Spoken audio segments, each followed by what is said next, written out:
마음이 고요해야 진리의 빛이 비친다. 법화경 첫 번째 품인 서품에서 전해지는 지혜다.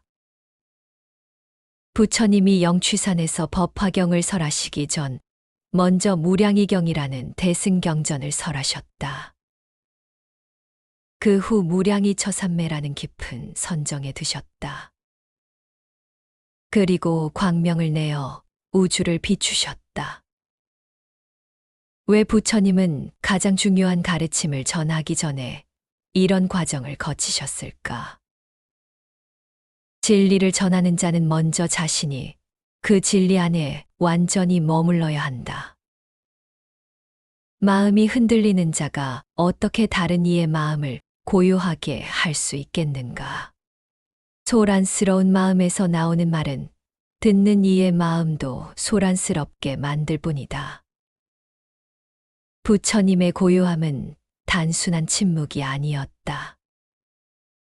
그것은 모든 중생을 향한 자비가 완전히 익은 상태였다. 마치 과일이 완전히 익어야 저절로 떨어지듯 부처님의 가르침도 완전한 자비가 익었을 때 자연스럽게 흘러나온 것이다. 그때 미륵보살이 의문을 품었다. 부처님이 이렇게 깊은 선정에 드시고 신비한 광명을 내시는 까닭이 무엇입니까? 문수보살이 답했다. 이것은 위대한 법을 설하시기 전의 전조입니다. 과거의 1월 등명불도 이와 같이 하셨습니다. 여기서 중요한 가르침이 드러난다. 진정한 준비란 외적인 조건을 갖추는 것이 아니라 내적인 상태를 완성하는 것이다. 우리는 무언가를 시작하기 전에 항상 조건을 먼저 생각한다. 시간이 있어야 하고, 장소가 있어야 하고, 사람이 있어야 한다고 생각한다. 하지만 가장 중요한 조건은 마음이다. 마음의 준비가 되지 않은 상태에서는 아무리 좋은 조건이 갖춰져도 소용없다. 반대로 마음이 완전히 준비된 상태에서는 어떤 조건에서도 훌륭한 결과를 만들어낼 수 있다. 부처님이 무량이경을 설하신 후 무량이 처삼매에 드신 것은 바로 이런 마음의 준비였다. 모든 분별과 계산을 내려놓고 오직 중생을 위한 자비만이 가득한 상태가 된 것이다. 그러자 자연스럽게 광명이 났다. 이 광명은 억지로 만들어낸 것이 아니다. 완전한 마음에서 자연스럽게 드러나는 지혜의 빛이다. 이 광명이 동방 18,000세계를 비추었다고 한다. 숫자로는 18,000이지만 실제로는 무한을 의미한다.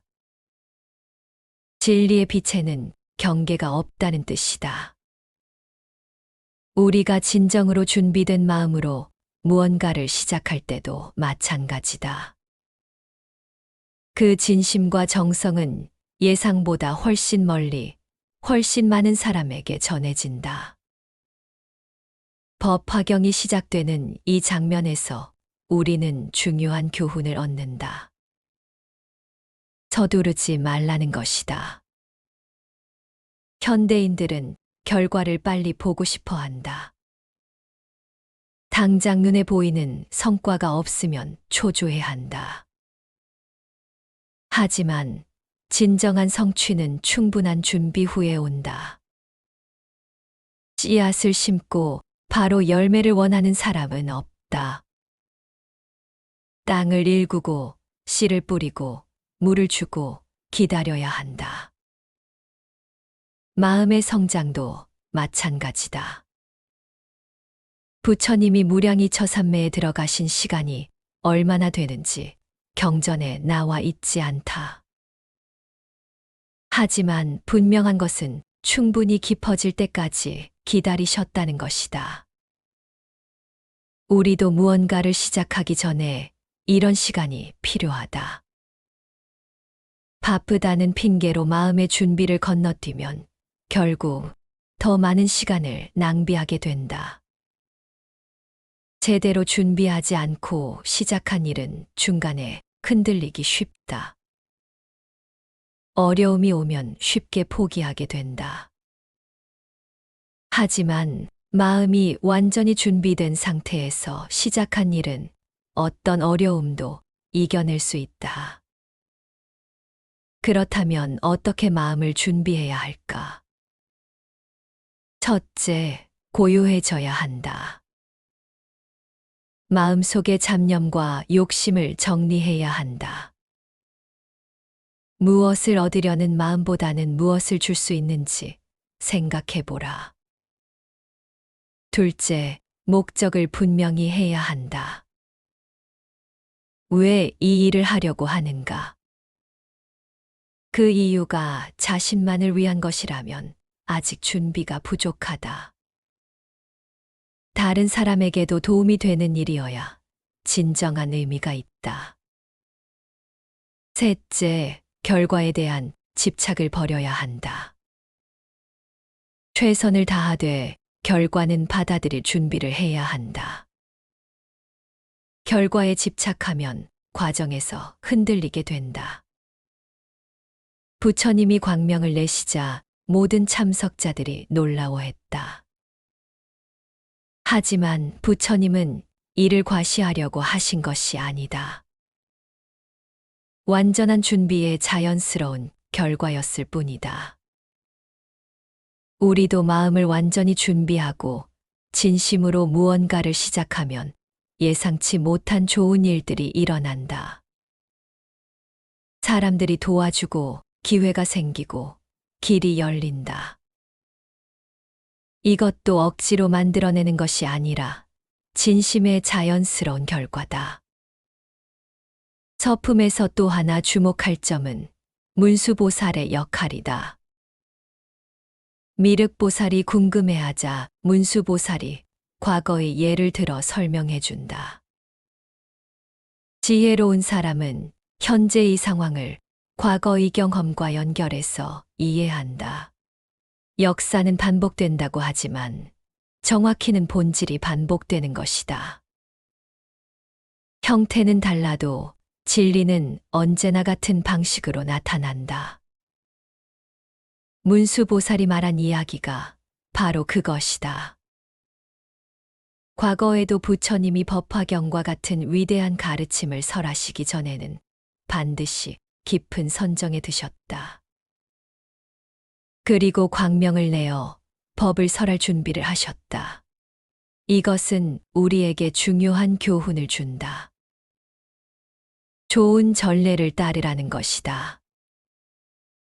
성공한 사람들은 대부분 비슷한 패턴을 가지고 있다. 충분히 준비하고 최선을 다하고 결과는 받아들인다. 이런 원칙을 따르면 실패할 확률이 현저히 줄어든다. 하지만 많은 사람들이 자신만의 독특한 방법을 찾으려고 한다. 검증되지 않은 새로운 방법보다는 검증된 좋은 방법을 따르는 것이 현명하다. 무량이경이 법화경의 서분이라는 것도 의미가 깊다. 큰 가르침을 전하기 전에는 반드시 예비 단계가 있다는 뜻이다. 우리 인생에서도 마찬가지다. 중요한 일을 앞두고 있을 때는 단계적으로 준비해야 한다. 갑자기 큰 일을 해내려고 하면 실패하기 쉽다. 차근차근 기초를 다지고 마음을 안정시키고 목표를 명확히 한 후에 본격적으로 시작해야 한다. 이것이 부처님이 보여주신 지혜로운 방법이다. 하늘에서 꽃비가 내리고 땅이 6가지로 진동한 것도 우연이 아니다. 완전한 준비가 이루어지면 온 세상이 호응한다는 뜻이다. 우리가 진심으로 선한 일을 준비할 때도 비슷한 일이 일어난다. 주변 사람들이 응원해주고 좋은 기회들이 생기고 모든 것이 순조롭게 흘러간다. 반대로 마음의 준비 없이 억지로 밀어붙이려고 하면 모든 것이 어긋난다. 사람들이 외면하고 장애물이 생기고 일이 꼬인다. 법화경 서품은 이렇게 위대한 가르침이 시작되는 과정을 보여준다.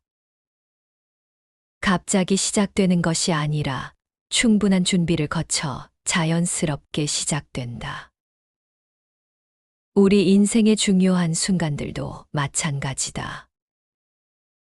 결혼, 취업, 창업, 육아 등 인생의 전환점에서는 충분한 마음의 준비가 필요하다.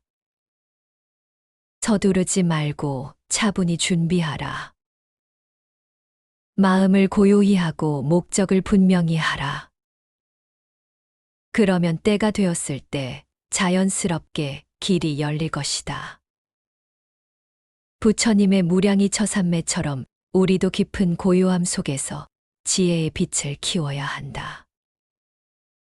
그 빛이 우리 자신뿐만 아니라 주변 사람들에게도 따뜻한 도움이 될 것이다. 모든 시작에는 끝이 있고 모든 끝에는 새로운 시작이 있다. 하지만 제대로 된 시작만이 의미 있는 끝을 만들어낸다. 법화경 서품이 보여주는 것은 바로 이런 제대로 된 시작의 모습이다. 지금 여러분도 새로운 시작을 준비하고 있다면 부처님의 가르침을 기억하라. 충분히 고요해지고 목적을 분명히 하고 최선을 다해 준비하라. 그러면 반드시 지혜의 빛이 여러분의 앞길을 밝혀줄 것이다.